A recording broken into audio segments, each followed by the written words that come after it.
আমাদের স্ট্যান্ড সহ যে সমস্যাগুলো তৈরি হতে পারে আগামী দিনে, সেগুলো আমরা আগে থেকে ফ্ল্যাগ করেছিলাম। সংবাদ মাধ্যমের বন্ধুরা এবং প্রতিনিধিরা সেই সাংবাদিক বৈঠকে ছিলেন,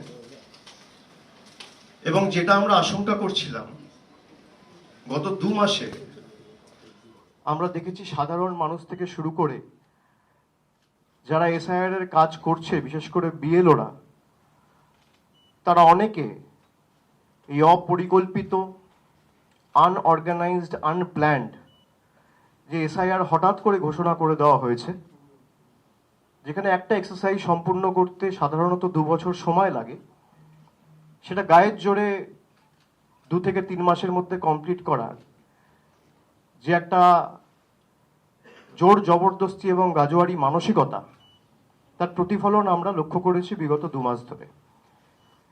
এবং সাধারণ মানুষ থেকে বিএলও একের পর এক প্রাণ গেছে এই এসআইআর এর কারণে। এমনকি যে ইলেকশন কমিশন বিএলওদের অ্যাপয়েন্ট করেছে, বিএলওরা অ্যাপয়েন্টেড বাই ইলেকশন কমিশন, এদেরকে রাজ্য সরকার অ্যাপয়েন্ট করেনি, কোনো রাজনৈতিক দল অ্যাপয়েন্ট করেনি।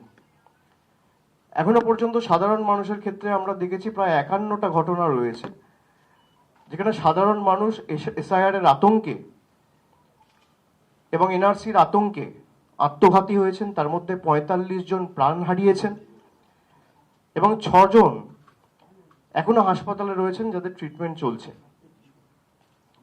বিএলওদের ক্ষেত্রে প্রায় 29টা কেস আমরা দেখেছি যেখানে 24 জনের ট্রিটমেন্ট চলছে এবং 5 জন আত্মঘাতী হয়েছে, সুইসাইড করেছে। 29 জন বিএলও সুইসাইড অ্যাটেম্প্ট করেছে এবং প্রত্যেকে লিখিতভাবে বা তাদের পরিবারের যারা সদস্যরা রয়েছে তাদেরকে যখন জিজ্ঞাসা করা হয়েছে, তারা সবাই বলেছে এসআইআর এর চাপ এবং মানসিক চাপ নিতে না পেরে তারা সুইসাইড অ্যাটেম্প্ট করেছেন বা আত্মঘাতী হয়েছে। ইলেকশন কমিশনের কাছে আমরা একটা প্রতিনিধি দল নভেম্বরের শেষের দিকে 28 তারিখ পাঠিয়েছিলাম এবং আমাদের বেসিক 5টা প্রশ্ন ছিল। ইলেকশন কমিশনকে আমরা বলেছিলাম এই 5টা প্রশ্নের সদুত্তর আমরা চাই এবং জবাব আপনাদের দিতে হবে। আজকে প্রায় 1 মাস অতিক্রান্ত, এখনো পর্যন্ত একটা প্রশ্নের সদুত্তর আমরা পাইনি, কোনো প্রশ্নের সদুত্তর পাইনি। যেদিনকে নির্বাচন কমিশনের অফিসে বৈঠকটি হয়েছিল, নভেম্বর মাসের খুব সম্ভবত 28 বা 29 তারিখ, ইলেকশন কমিশনের বন্ধুরা মিডিয়াকে হঠাৎ করে সিলেক্টিভলি লিক করে একটা খবর খাইয়েছিল যে আমরা প্রত্যেকটা প্রশ্নের উত্তর দিয়েছি। তৃণমূলের যা যা প্রশ্ন ছিল আমরা শুনেছি, পেশেন্ট হিয়ারিং দিয়েছি এবং প্রত্যেকটা প্রশ্নের আমরা সদুত্তর দিয়েছি। আমি এটা শোনার পর নিজে একটা আমার এক্স হ্যান্ডেলে টুইট করি এবং সেখানে ইলেকশন কমিশনকে আমি চ্যালেঞ্জ করি যে আপনি যদি উত্তর দিয়ে থাকেন তাহলে আপনি সেটা প্রকাশ্যে আনুন, কেউ তো বারণ করছে না। আর আমাদের কাছে ডিজিটাল এভিডেন্স রয়েছে, আপনারা যে একটা প্রশ্নের উত্তর দেননি সেটা আমরা প্রমাণ করে দিতে পারি। The ball is in your court. আজকে প্রায় 1 মাস হয়ে গেছে, জ্ঞানেশ বাবু, ভাইনিশ বাবু, কোনো সদুত্তর তাদের থেকে আমরা পাইনি। এবং সিলেক্টিভলি বাংলাকে যেভাবে টার্গেট করা হয়েছে গত 4 বছর ধরে, বিশেষ করে 4.5 বছর, 26-এ 5 বছর হবে, 21-এ বাংলায় মুখ থুবড়ে পড়ার পর, গোহারা হারার পর, সেটা যত দিন যাচ্ছে বঙ্গবাসীর কাছে পরিষ্কার হয়েছে। শুধু জলের টাকা, রাস্তার টাকা, গরিব মানুষের 100 দিনের টাকা, আবাসের টাকা, শুধু টাকা আটকেই এরা বসে নেই, এরা মানুষের মৌলিক অধিকার কেড়ে নিতে চাইছে। গণতন্ত্রের রীতিনীতি, ঐতিহ্য যে মানুষ ভোট দিয়ে সরকার নির্বাচিত করে, আর আজকে দেশটা এমন জায়গায় নিয়ে গেছে বিজেপি এবং মোদী সরকার, যেখানে কে ভোট দেবে সরকার নির্বাচিত করছে, সরকার ভোটার বেছে নিচ্ছে। তৃণমূল একমাত্র দল যারা মানুষকে নিয়ে সংগঠিত করে প্রতিরোধ প্রতিবাদ গড়ে তুলেছে। এবং প্রাথমিকভাবে যে ড্রাফট ইলেকটোরাল রোল প্রকাশিত হয়েছে সেখানে আমরা দেখতে পেয়েছি যে 7,64,00,000 বা 66,00,000 ভোটার ছিল, তার মধ্যে 58,20,000 ভোটার বাদ গেছে। আমি যদি আপনাদের সংখ্যাটা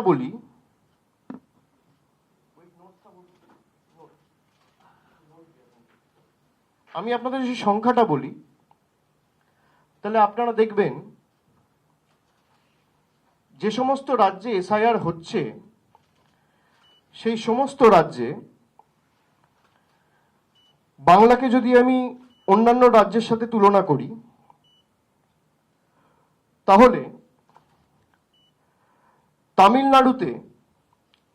তামিলনাড়ুর জনসংখ্যা হচ্ছে 7,75,00,000, সেখানে বাদ যাওয়া ভোটারের সংখ্যা হচ্ছে 57,30,000। আর আমি যদি জনসংখ্যার তুলনায় বাদ যাওয়ার পার্সেন্টেজ আপনাদের বলি তাহলে পার্সেন্ট হচ্ছে 12.57%। গুজরাটে ডবল ইঞ্জিন সরকার, জনসংখ্যা 7,41,00,000, বাদ যাওয়ার সংখ্যা হচ্ছে 73,73,000, 73,73,000। যদি আমি শতাংশের নিরিখে দেখি তাহলে প্রায় 9.95 বা 10%। ছত্তিশগড় ডবল ইঞ্জিন সরকার, জনসংখ্যা প্রায় 3,12,00,000, টোটাল বাদ যাওয়া ভোটারের সংখ্যা হচ্ছে 27,34,000। পার্সেন্টেজ হিসেবে যদি আমি দেখি তাহলে 8.76%। কেরালা দীর্ঘদিন সিপিএম ক্ষমতায়, প্রায় জনসংখ্যা 3,62,00,000, বাদ যাওয়া ভোটারের সংখ্যা 24,08,000। পার্সেন্টেজের তুলনায় যদি আমি দেখি পার্সেন্টেজ 6.65%। এবং পশ্চিমবঙ্গ জনসংখ্যা 10,05,00,000, বাদ যাওয়ার সংখ্যা হচ্ছে 58,20,000। শতাংশের নিরিখে যদি আমি জনসংখ্যার তুলনায় বাদ যাওয়ার পার্সেন্টেজ ধরি তাহলে 5.79%। সব থেকে কম ভোটার বাংলায় বাদ গেছে। এটা আমার ডেটা নয়, এটা মমতা বন্দ্যোপাধ্যায়ের সরকারের ডেটা নয়, এটা তৃণমূলের ডেটা নয়, এটা জাগো বাংলার ডেটা নয়, এই ডেটা ইলেকশন কমিশনের ডেটা। পার্সেন্টেজের নিরিখে যদি আমি দেখি তাহলে সব থেকে কম ডিলিশন ওয়েস্ট বেঙ্গলে হয়েছে। কিন্তু তাও জোর জবরদস্তি এসআইআর বাংলায় করতে হয়েছে, তার কারণ বিজেপি নেতারা প্রচার করেছে যে 1 কোটি বাংলাদেশি এবং রোহিঙ্গা নাকি বাংলায় বসবাস করছে। আমার প্রথম প্রশ্ন নির্বাচন কমিশনের কাছে, তারা যদি এই লক্ষ্যে এসআইআর করে থাকে যে অবৈধ অনুপ্রবেশকারীদের চিহ্নিত করা এবং প্রকৃতভাবে ভোটার তালিকায় সংশোধন করে এসআইআর, যেটাকে বলা হচ্ছে স্পেশাল ইন্টেন্সিভ রিভিশন করে ভোটার লিস্ট ক্লিন করা, তাহলে 58,20,000-এর মধ্যে কতজন বাংলাদেশি আর কতজন রোহিঙ্গা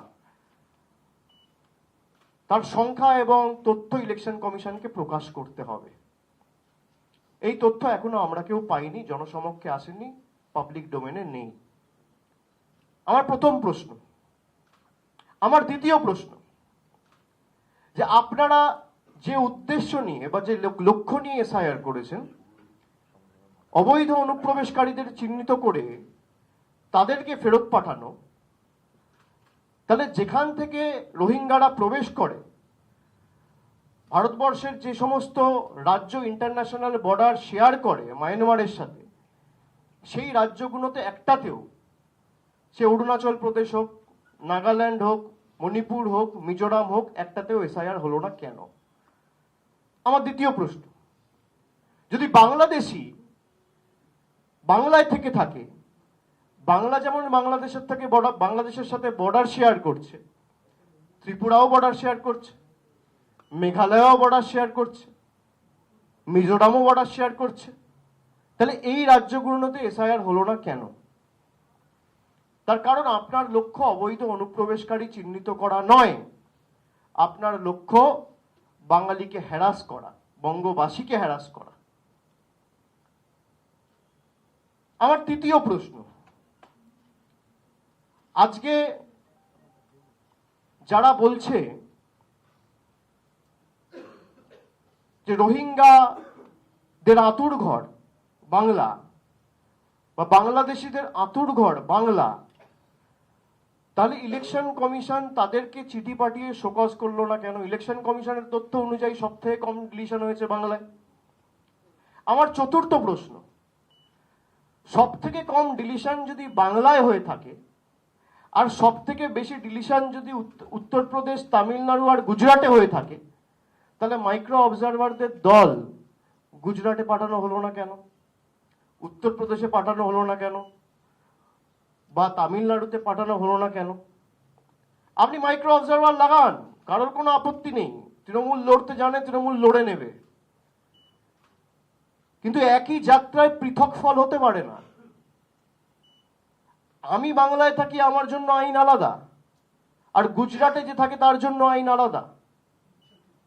প্রতি দুদিন অন্তর অন্তর একটা করে নোটিফিকেশন ইস্যু করে বাংলার জন্য আইন পাল্টে দেওয়া হচ্ছে। একই নোটিফিকেশন আপনি কেন উত্তরপ্রদেশে লাগু করছেন না?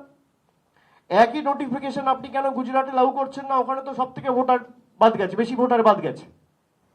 তা যদি গুজরাট থেকে প্রায় 73 লক্ষ ভোটার বাদ যায়, আর গুজরাটের জনসংখ্যা বাংলার থেকে কম, তাহলে গুজরাটে মাইক্রো অবজারভার যাবে না কেন? উত্তরপ্রদেশে আমি সংবাদ মাধ্যমে যেটুকু পড়েছি বা সংবাদ পত্রিকায় যেটুকু পড়ে দেখেছি, প্রায় 4 কোটি লোকের নাম বাদ দেওয়া হচ্ছে। উত্তরপ্রদেশের জনসংখ্যা 15 কোটি, তার মধ্যে 4 কোটি মানে 12-14% কাছাকাছি। তাহলে সেখানে মাইক্রো অবজারভার যাবে না কেন? সেখানে স্পেশাল অবজারভারদের নিয়োগ করে পাঠানো হবে না কেন? সিলেক্টিভলি বাংলার জন্য কেন হবে? আপনি বলছেন বাংলায় দুর্নীতি হয়েছে তাই 100 দিনের টাকা বন্ধ। কত ভুয়ো আর্টিকেল বেরিয়েছে যেখানে দেখা যাচ্ছে বিজেপির নেতারা একটা বেনিফিশিয়ারির নামে 10টা বাড়ি নিয়েছে। তা মধ্যপ্রদেশে, মহারাষ্ট্রে, গুজরাটে তো আপনি আবাসের টাকা বন্ধ করেননি। কত গরমিল, কত অনিয়ম আমরা 100 দিনের ক্ষেত্রে উত্তরপ্রদেশে দেখেছি। সব থেকে বেশি জব কার্ড ডিলিশন, সব থেকে বেশি। লোকসভার কোয়েশ্চেনে রয়েছে, লোকসভায় কোয়েশ্চেন করা হয়েছিল, তার আনসার রয়েছে, সরকারের পক্ষ থেকে জবাব দেওয়া হয়েছে যে সব থেকে বেশি ডিলিশন হয়েছে উত্তরপ্রদেশে। তাহলে 100 দিনের টাকা উত্তরপ্রদেশে বন্ধ হবে না কেন? তার অপরাধ সে বাংলায় থাকে, তার অপরাধ সে গরিব, তার অপরাধ সে কুর্মী, তার অপরাধ সে রাজবংশী, তার অপরাধ সে সংখ্যালঘু, তার অপরাধ সে তপশিলি, সে উদ্বাস্তু। এই প্রশ্নগুলোর জবাব তো ইলেকশন কমিশনকে দিতে হবে। বর্ডারিং স্টেটগুলো যদি এসআইআর হয়, তাহলে সবকটা বর্ডারিং স্টেটে এসআইআর হওয়া উচিত। আমার পরের প্রশ্ন ইলেকশন কমিশনের কাছে, যখন এসআইআর ঘোষণা হলো তখন বলে দেওয়া হলো যে বাংলায় 55%, 45% না 50% ম্যাপিং পাওয়া যাচ্ছে, আর বাকি ম্যাপিং পাওয়া যাচ্ছে না। তাদের তথ্য অনুযায়ী দেখা যাচ্ছে প্রায় 89% ম্যাপ ডেটা রয়েছে। তাহলে ইলেকশন কমিশন কেন 10 কোটি বাংলার মানুষের কাছে কান ধরে ক্ষমা চাইবে না? এটা তো আপনার ডেটা, আমার ডেটা নয়। ড্রাফট লিস্ট অনুযায়ী দেখা যাচ্ছে যে প্রায় 89.65% ম্যাপিং হয়েছে, আর আপনারা এই মানুষের মধ্যে আতঙ্কের পরিবেশ তৈরি করেছিলেন যে 45% ম্যাপিং হয়েছে, বাকি পাওয়া যাচ্ছে না। তাহলে কেন ক্ষমা চাইবে না?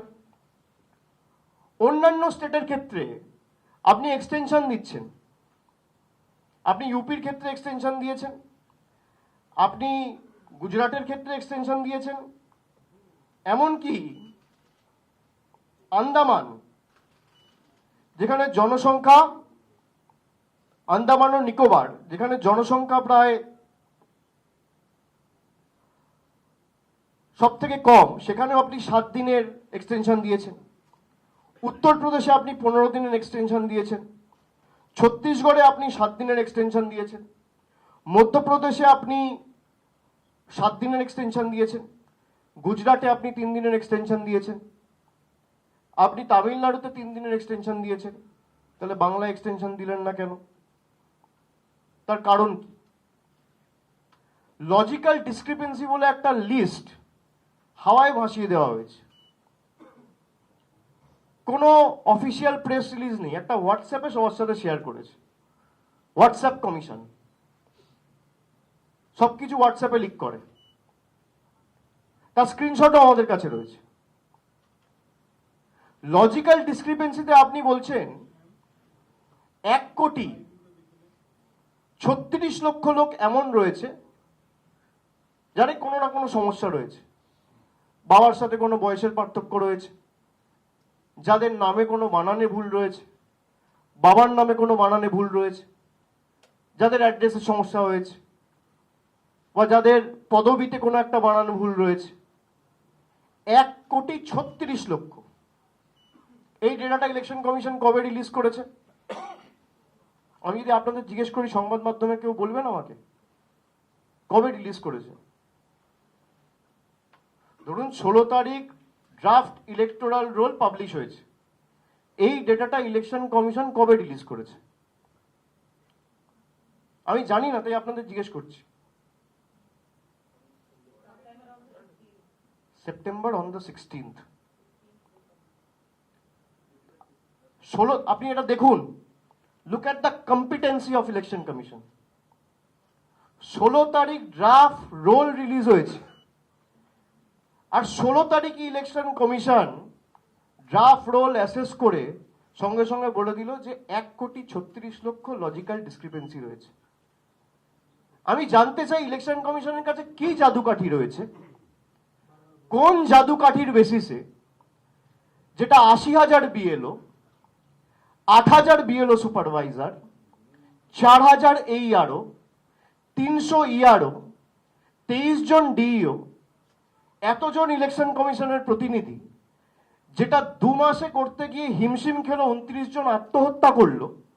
ইলেকশন কমিশনের কাছে কি জাদুকাঠি রয়েছে যে 7 কোটি ডেটা যাচাই করে সেম ডে, একই দিনে ইলেকশন কমিশন বলে দিল যে 1,36,00,000 ডিসক্রিপেন্সি রয়েছে? কোন জাদুকাঠির বেসিসে? যদি ইলেকশন কমিশন এতটাই কম্পিটেন্ট হয়, তাহলে উত্তরপ্রদেশে আপনার মেয়াদ বাড়াতে হচ্ছে কেন? যদি ইলেকশন কমিশন এত কম্পিটেন্ট হয়, তাহলে ছত্তিশগড়ে 7 দিন এক্সটেনশন দিতে হচ্ছে কেন? যদি ইলেকশন কমিশন এত কম্পিটেন্ট হয়, যখন বিএলওরা মারা গেছিল বা যখন সাধারণ মানুষ আত্মহত্যা করেছিল, তখন তাদেরকে অ্যাসিওরেন্স দেয়নি কেন? কোন জাদুকাঠির বলে ইলেকশন কমিশন 7,06,00,000, 7,00,000, 8,00,000 ডেটা অ্যাসেস করে, ইভ্যালুয়েট করে, অ্যানালাইজ করে, পুঙ্খানুপুঙ্খভাবে দেখে সেম ডে, একই দিনে সংবাদ মাধ্যমে বলল যে এই বাংলার 7 কোটি ভোটারের মধ্যে 1,36,00,000 এমন কেস রয়েছে যার কোনো না কোনো লজিক্যাল ডিসক্রিপেন্সিতে সমস্যা রয়েছে? কোন জাদুকাঠির বলে? আর এই লিস্ট কোথায়? ইলেকশন কমিশন যদি ভোটার লিস্ট পরিষ্কার করতে চায়, তাহলে আপনারা লুকাচ্ছেন কেন? You can't clean a list by hiding names. আপনি নামগুলো প্রকাশ করুন। এই 1,36,00,000 যে লজিক্যাল ডিসক্রিপেন্সির কেস আপনারা দিয়েছেন, মানে আমি ইলেকশন কমিশনের কথা বলছি, এবং জেলা ওয়াইজ ভাগ করে দিয়েছে, যে জেলা ওয়াইজ যেটা হোয়াটসঅ্যাপে ওরা শেয়ার করেছিল, সেখানে কুচবিহারের ক্ষেত্রে যেমন প্রজেনি বলেছে প্রায় 65,211, যাদের বয়সের সমস্যা রয়েছে এমন কেস রয়েছে প্রায় 45,596, বাবার নামের সাথে মিসম্যাচ রয়েছে এমন কেস রয়েছে প্রায় 2,77,994, বাবার বয়সের সাথে সেই ভোটারের কোনো এজ ডিফারেন্স রয়েছে সেরকম কেস রয়েছে প্রায় 27,146, গ্র্যান্ড প্যারেন্টস অর্থাৎ দাদু ঠাকুরদা বা ঠাকুরমার সাথে যাদের এজ ডিফারেন্স রয়েছে এমন কেস রয়েছে 7,137। এটা কুচবিহারের বললাম, এরকম প্রত্যেকটা জেলার আলাদা রিলিজ করেছে। এবার কুচবিহারের কোন ব্লকে, কোন পঞ্চায়েতে বা কোন পুরসভায় কার বাবার নামের সাথে কোথায় মিসম্যাচ হয়েছে এটা তো প্রকাশ করতে হবে। তাহলে তো সংবাদ মাধ্যমের প্রতিনিধিরা কেউ স্টোরি করতে পারে যে আদৌ সেটা রয়েছে কিনা, সেই লিস্টটা কে দেবে? ইলেকশন কমিশন লুকাচ্ছে কেন? কার ভয়ে, কার আদেশে, কার অঙ্গুলি হেলনে? আর আমি 31 তারিখ দিল্লিতে নিজে যাব, আমি নিজে চিফ ইলেকশন কমিশনের সাথে দেখা করে সদুত্তর চাইব। আপনার যদি উদ্দেশ্য সঠিক থাকে আর লোকাবার কিছু না থাকে, আপনি লিস্ট রিলিজ করবেন। আমি ভুল বলছি? লিস্ট রিলিজ করা উচিত। আপনারা ধরুন চাকরি করেন, হঠাৎ আপনাদের বলে দেওয়া হলো যে 10% লোক সাসপিশিয়াস, এবং নাম বলা হলো না, হুটহাট করে চাকরি খেয়ে নিল। আপনারা জিজ্ঞেস করবেন না? আত্মপক্ষে সমর্থনের কোনো সুযোগ থাকবে না? আমি একটা ক্লাসে পড়াশুনো করি, একটা ক্লাসে ধরুন 50 জন ছাত্র পড়ছে। হঠাৎ করে ক্লাস টিচার বললো পরীক্ষার পরে 40 জন পাস করেছে, 10 জন ফেল করেছে। আরে কারা ফেল করেছে সেটা তো বলতে হবে। কারা ফেল করেছে সেটা তো বলতে হবে। তাহলে তো খাতা চ্যালেঞ্জ করা যাবে, আনসার শিট চ্যালেঞ্জ করা যাবে, ক্লাস টিচারের সাথে কথা বলা যাবে। আপনি লোকাচ্ছেন কেন? আপনি কি কারণে লোকাচ্ছেন? বিজেপির নেতারা যেহেতু বলেছিল 1 কোটি 1.5 কোটি নাম বাদ যাবে লক্ষ্য পূরণের কারণে। আপনি ভারতবর্ষের ইলেকশন কমিশনার, আপনি বিজেপির ইলেকশন কমিশনার নয়। যদি 1,36,00,000 লজিক্যাল ডিসক্রিপেন্সি হয়, লিস্ট রিলিজ করুক। বাংলায় যদি 1 কোটি রোহিঙ্গা বাংলাদেশি থাকে, ইলেকশন কমিশন লিস্ট রিলিজ করুক। হয় লিস্ট রিলিজ করুন, নইলে বাংলার মানুষের কাছে ক্ষমা চান। দুটোর মধ্যে একটা করুন। আপনি বাংলার মানুষের কাছে ক্ষমা চান, আমরা লিস্ট রিলিজ করতে বলবো না, কান ধরে ক্ষমা চান যে ভুল হয়েছে। আপনারাই তো বলেছেন বাংলাদেশি আছে, রোহিঙ্গা আছে। এই লিস্ট রিলিজ করার দায়িত্ব কার? 1,36,00,000 লজিক্যাল ডিসক্রিপেন্সি মামার বাড়ির আবদার। 4টে কেস হতে পারে, 6টা কেস হতে পারে, 10টা কেস হতে পারে, তর্কের খাতিরে ধরলাম 10,000 হতে পারে। আপনি স্ট্রেট বলে দিচ্ছেন 1,36,00,000 লজিক্যাল ডিসক্রিপেন্সি।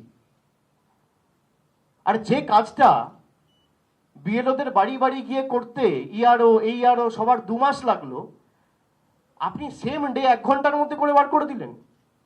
কোন সফটওয়্যার রান করা হয়েছে? কাকে দিয়ে করা হয়েছে? আমার কাছে তো স্ক্রিনশট রয়েছে। সীমা খান্না বলে একজন ভদ্রমহিলা রয়েছে, তার ভূমিকা কি? কার অঙ্গুলি হেলনে তিনি কাজ করছেন দিল্লিতে? তার চ্যাটের স্ক্রিনশট রয়েছে আমার কাছে, আমরা সুপ্রিম কোর্টে জমা দেবো। তিনি মেনে নিচ্ছেন যে সফটওয়্যারের ভুলের কারণে হয়েছে। তা আপনি লিস্ট রিলিজ করুন। মমতা বন্দ্যোপাধ্যায় সরকার তো কাউকে প্রোটেক্ট করছে না, আপনার লিস্ট রিলিজ করতে অসুবিধা কোথায়? বিজেপি দুর্নীতি নিয়ে কথা বলে, সব থেকে বড় দুর্নীতিবাজরা আজকে বিজেপির বড় নেতা।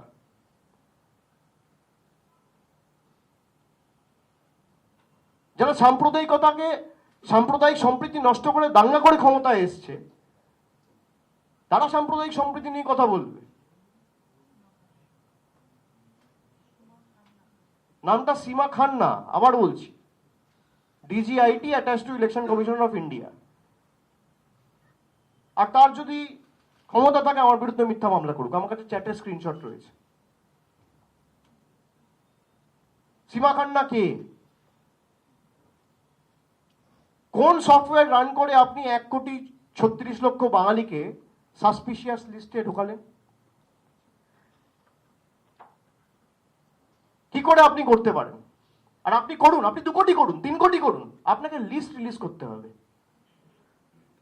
প্রত্যেকটা পার্টির প্রতিনিধি গিয়ে যাচাই করবে। তৃণমূলের প্রতিনিধি যাবে, বিজেপির প্রতিনিধি যাবে, কংগ্রেসের যাবে, সিপিএম এর যাবে, সাংবাদিক বন্ধুরা যাবে। লিস্ট কেন রিলিজ করা হচ্ছে না?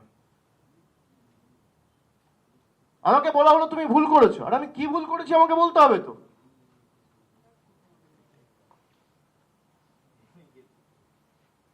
বাংলার ক্ষেত্রে নিয়ম আলাদা, উত্তরপ্রদেশের ক্ষেত্রে নিয়ম আলাদা, বাংলার ক্ষেত্রে নিয়ম আলাদা, গুজরাটের ক্ষেত্রে নিয়ম আলাদা।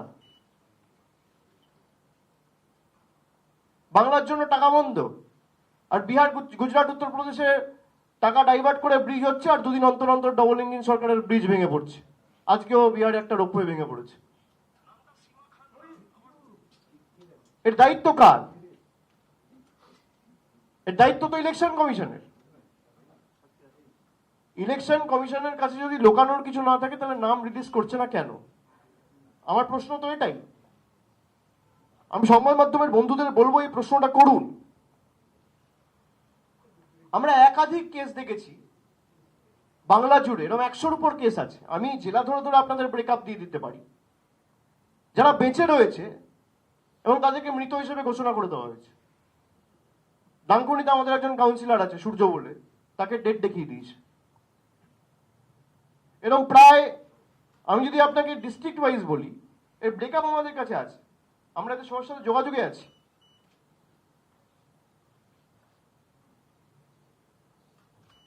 দক্ষিণ 24 পরগনায় 24 জন আছে, কুচবিহারে 16 জন আছে, পূর্ব বর্ধমান থেকে এখনো 9 জনের উপর আমরা খোঁজ পেয়েছি যারা জীবিত রয়েছে, মৃত দেখিয়ে দেওয়া হয়েছে।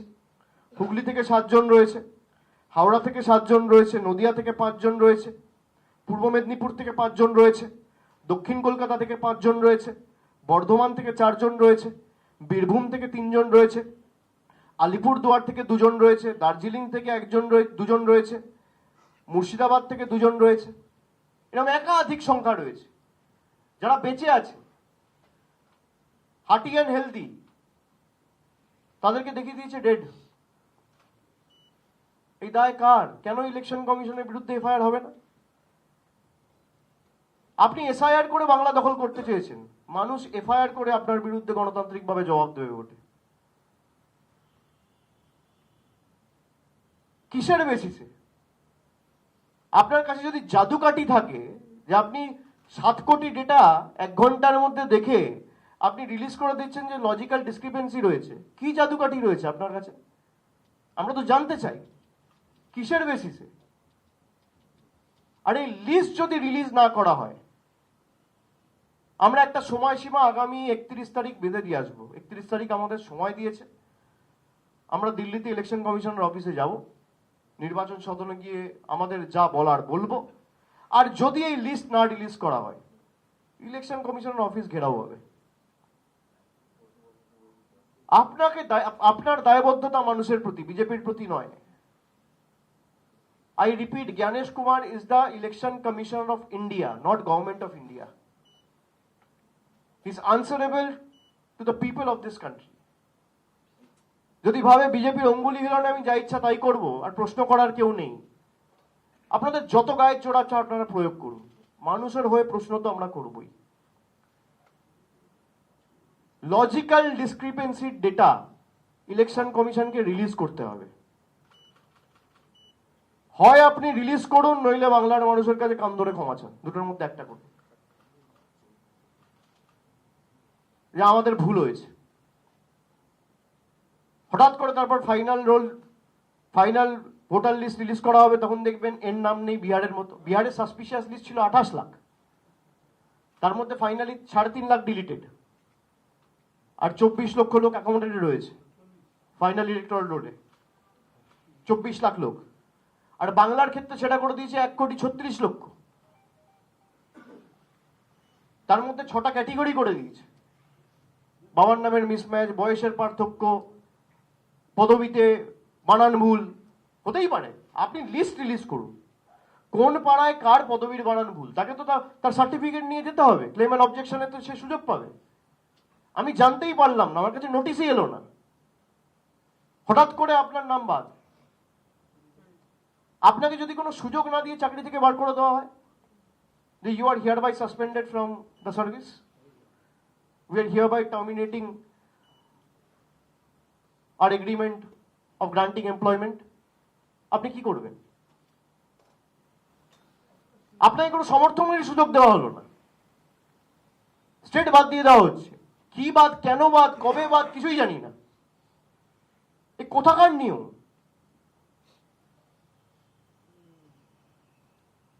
আপনি বাংলাকে গুজরাট বানাতে চাইছেন, আপনি বাংলাকে উত্তরপ্রদেশ বানাতে চাইছেন।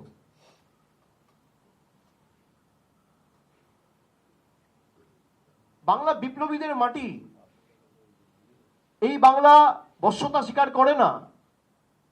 আপনি এত চেষ্টা করেছেন, আমি একের পর এক যদি উদাহরণ আপনাদের দিই, আপনারা দেখবেন সেই 19 সাল থেকে ঈশ্বরচন্দ্র বিদ্যাসাগরের মূর্তি ভাঙা থেকে, আমাদের মনীষীদের অপমান করা থেকে, একদিকে কুচবিহারের পঞ্চানন বর্মাকে পঞ্চানন বর্মন বলা, রবীন্দ্রনাথ ঠাকুরের জন্মস্থানকে না জেনে বলে দেওয়া বিশ্বভারতী, স্বামী বিবেকানন্দকে বামপন্থী প্রোডাক্ট বলা, বঙ্কিমচন্দ্র চট্টোপাধ্যায়কে বঙ্কিম দা বলা, সাথে যেন ব্যাডমিন্টন খেলতো বঙ্কিম দা। আরে মাথা নিচু করে নাম নিতে শিখুন। 100 বার জন্ম নিলেও বঙ্কিমচন্দ্র চট্টোপাধ্যায়ের নখের যোগ্য হতে পারবেন না। সেখান থেকে শুরু করে এদের সাংসদ নেতারা রামমোহন রায়কে বলছে ব্রিটিশদের দালাল। আপনি ভাবুন, রবীন্দ্রনাথ ঠাকুরকে বলছে অপমান করছে, স্বামী বিবেকানন্দকে বলছে বামপন্থী প্রোডাক্ট। এই একের পর এক শয়ে শয়ে উদাহরণ রয়েছে। আপনারা সরাসরি শুনছিলেন অভিষেক বন্দ্যোপাধ্যায়, তিনি সাংবাদিকদের মুখোমুখি হয়েছে। এই মুহূর্তে আমার সঙ্গে টেলিফোন লাইনে রয়েছেন বিজেপি নেতা তথা কেন্দ্রীয় শিক্ষা প্রতিমন্ত্রী সুকান্ত মজুমদার। সুকান্তবাবু, অভিষেক বন্দ্যোপাধ্যায় প্রেস কনফারেন্স করছেন, কিছুক্ষণ আগেই তিনি বললেন যে 1 কোটি এসআইআর যদি অনুপ্রবেশকারীদের প্রসবের কারণে হয়, তাহলে সেক্ষেত্রে 1 কোটি অনুপ্রবেশকারী থাকলে নির্বাচন কমিশন তালিকা দিচ্ছে না কেন 31 তারিখ, সে প্রশ্ন তারা আরো দৃঢ়ভাবে রাখবেন। কি প্রতিক্রিয়া আপনার? দেখুন, প্রথম কথা হচ্ছে যে নির্বাচন কমিশন এসআইআর করে হচ্ছে ত্রুটিপূর্ণ ভোটার তালিকা যেন না থাকে, ত্রুটি মুক্ত ভোটার তালিকা হয় তার জন্য। অভিষেক বন্দ্যোপাধ্যায়ের সমস্যা হচ্ছে যেহেতু বাড়িতে তার জমিদারি করে অভ্যস্ত, তিনি ভাবেন যে গোটা ভারতবর্ষের সমস্ত প্রতিষ্ঠান সম্ভবত এই রাজ্য সরকারের প্রতিষ্ঠানের মতো তার জমিদারিতে থাকে। তার কথা মতো কি ইলেকশন কমিশন করবে কিনা, করবে নাকি? ইলেকশন কমিশনের কাজ অভিষেক বন্দ্যোপাধ্যায়ের কথা মতো চলা? ইলেকশন কমিশন এর আগেও ত্রুটিমুক্ত ভোটার তালিকা তৈরি করার জন্য এসআইআর করেছে, এবারও করছে, আগামী দিনেও করবে। এটা নির্বাচন কমিশনের কাজের মধ্যে পড়ে। উনি সংবিধান পড়েন না, নিয়ম কানুন জানেন না, সেই জন্য এইসব বলছেন। কিন্তু তিনি বলছেন, সুকান্তবাবু একটু থামিয়ে আপনাকে বলছি, তাকেই কোট করছি, তিনি বলছেন যে বিজেপির কথায় নির্বাচন কমিশন চলছে। তো বিজেপির কথাই যদি নির্বাচন কমিশন চলে, তাহলে 1952 সালে সেই সময় এসআইআর হয়েছিল কেন? 2002-3 সালে তাহলে এসআইআর হয়েছিল কেন? নির্বাচন কমিশন ত্রুটি মুক্ত নির্বাচন তালিকা তৈরি করা তার কাজ।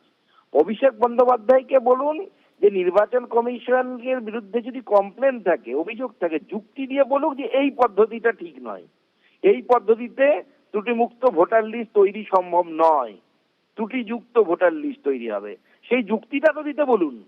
বেশ, পাশাপাশি উনি একটা হুমকিও দিচ্ছেন যে পশ্চিমবঙ্গবাসীকে হেনস্থা করার জন্যই এই এসআইআর দরকারি, তিনি ঘেরাও করবে কমিশন অফিস। উত্তরপ্রদেশে যে এসআইআর হচ্ছে, অন্যান্য 5টি রাজ্যে আরো হচ্ছে, 11টি রাজ্যে হচ্ছে, উত্তরপ্রদেশে তো পশ্চিমবঙ্গের থেকেও বেশি নাম বাদ পড়েছে। তাহলে পশ্চিমবঙ্গের হেনস্থা কোথা থেকে আসছে? এসআইআর এর কাজ হচ্ছে ত্রুটিমুক্ত ভোটার লিস্ট তৈরি করা। তো ত্রুটিমুক্ত ভোটার লিস্ট, ওনারা কি ত্রুটিযুক্ত ভোটার লিস্টের পক্ষে? ওনারাই তো প্রথম দাবি তুলেছিলেন যে বিভিন্ন লোকের নাকি একাধিক জায়গায় নাম আছে। তারাই বিভিন্ন সব প্রতিদিন প্রেস কনফারেন্স করে তখন চিৎকার চেঁচামেচি করছিলেন। তারা এখন বাধা দিচ্ছেন কেন নির্বাচন কমিশনকে, যাতে ওই ধরনের ভুল যুক্ত ভোটার লিস্ট না থাকে? সেই চেষ্টা যখন নির্বাচন কমিশন করছে, তখন অভিষেক বন্দ্যোপাধ্যায়দের গাত্রদাহটা কেন? গাত্রদাহ এই জন্য যে 48 লক্ষ বা তারও বেশি ভোটার লিস্টে থেকে নাম কেটে গেছে, যার মধ্যে দিয়ে মৃত ভোটারের নাম কেটে গেছে, সেখানে ছাপ্পা মারা যাবে না, সেখানে অভিষেক বন্দ্যোপাধ্যায় চিৎকার করছে। ধন্যবাদ আপনার প্রতিক্রিয়ার জন্য।